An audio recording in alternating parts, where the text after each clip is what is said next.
Installez-vous. On va commencer. Attention.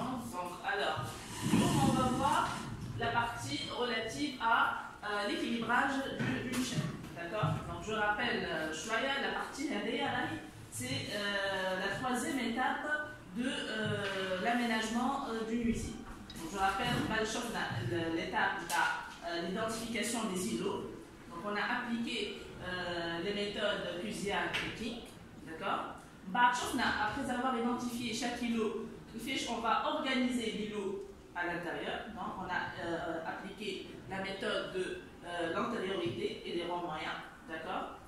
Par la suite, une fois que l'îlot est organisé, d'accord, on va essayer de voir si jamais la chaîne est équilibrée ou elle est équilibrée. D'accord?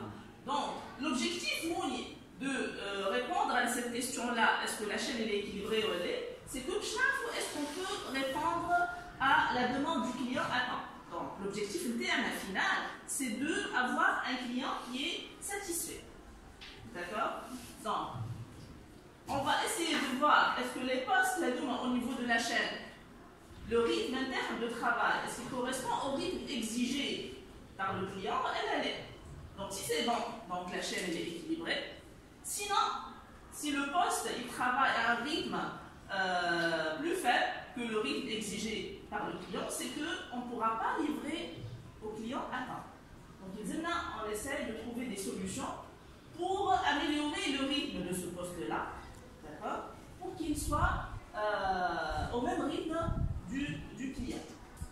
Donc, pour ce faire, on a besoin de calculer des indicateurs. Donc, à la fin de cette partie-là, je serai capable de calculer les indicateurs nécessaires pour évaluer l'équilibrage de la chaîne, à savoir le TACTA. D'accord? Donc, on va voir la formule et on va voir comment l'appliquer. On va dresser le diagramme du TACTA. Je mets les postes qui ne correspondent pas à ce TACTA-là. Le poste boulot, le poste contrainte.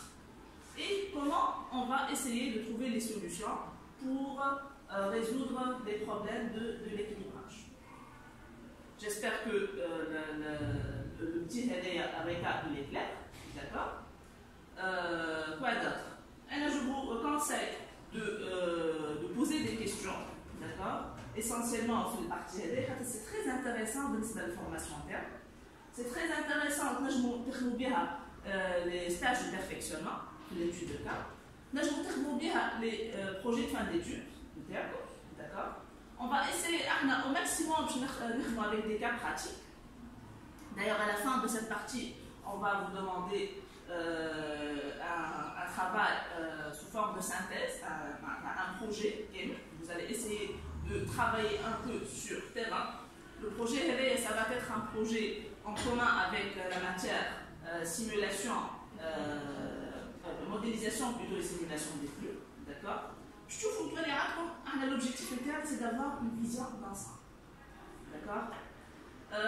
Pour mieux comprendre cette partie, on va avoir recours à des jeux industriels.